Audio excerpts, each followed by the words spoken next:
ഏവർക്കും ഹൃദ്യമായ സ്വാഗതം. എൻ്റെ ചാനൽ ആദ്യമായാണ് കാണുന്നതെങ്കിൽ സബ്സ്ക്രൈബ് ചെയ്യാൻ മറക്കരുത്. ഈ അറിവുകൾ മറ്റുള്ളവരിലേക്ക് എത്തിക്കാൻ ഷെയർ ചെയ്യുക.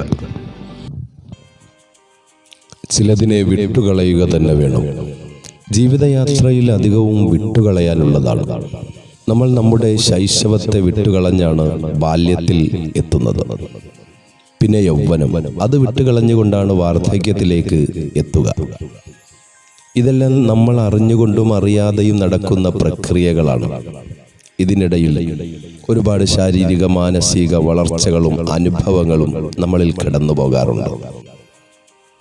ഇതെല്ലാം പ്രകൃതിയുടെ പ്രക്രിയകളാണെന്നറിഞ്ഞിട്ടും ആരൊക്കെയോ എന്തൊക്കെയോ പറയുന്ന വാക്കുകളും അവരുടെ പ്രവർത്തനങ്ങളും സമീപനങ്ങളും കണ്ടിട്ട് എന്തിന് നാം ദുഃഖിക്കണം എന്നൊരു ചിന്ത, എന്നൊരു ചോദ്യം നമ്മോട് തന്നെ ചോദിക്കുകയും ചിന്തിക്കുകയും വേണം.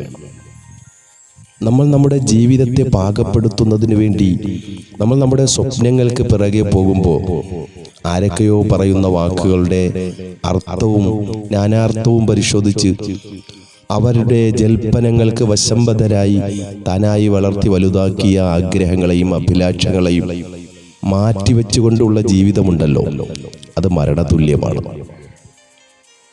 സമൂഹം പറഞ്ഞു പരത്തുന്ന അസത്യങ്ങൾക്ക് മുമ്പിൽ സ്വന്തം സ്വപ്നങ്ങളും ശേഷികളും അടിയറവ് വയ്ക്കുന്നത്, അത് അവർ പറയുന്നത് ശരിയാണെന്നൊരു പക്ഷേ അവർക്ക് തോന്നലുണ്ടാകും. ആരെങ്കിലും പറയുന്നത് പറഞ്ഞുകൊള്ളട്ടെ, അത്തരം വാക്കുകളുടെ പിന്നാലെ നാം പരക്കം പായേണ്ടതില്ല. കളനാശിനികളായി രൂപപ്പെടുന്ന, പ്രത്യക്ഷപ്പെടുന്ന നമ്മുടെ ജീവിതത്തിലെ വിനാശകാരികളായ അവരെ തീർച്ചയായും നാം തിരിച്ചറിയേണ്ടതുണ്ട്. കയറിനെ കണ്ടാൽ പാമ്പാണെന്ന് തോന്നുന്ന തരത്തിലുള്ള അത്തരം ചിന്താവലയങ്ങളിൽ കുടുങ്ങി അവിടെ തന്നെ ജീവിതം അവസാനിപ്പിക്കാനുള്ളതല്ല എൻ്റെ ജീവിതമെന്ന തിരിച്ചറിവാണ് നേടിയെടുക്കേണ്ടത്. ശുഭവിശ്വാസവും ശുഭാപ്തി പ്രതീക്ഷകളുമാണ് ജീവിത വിജയത്തിന് എന്നും ഉതകുന്നത്.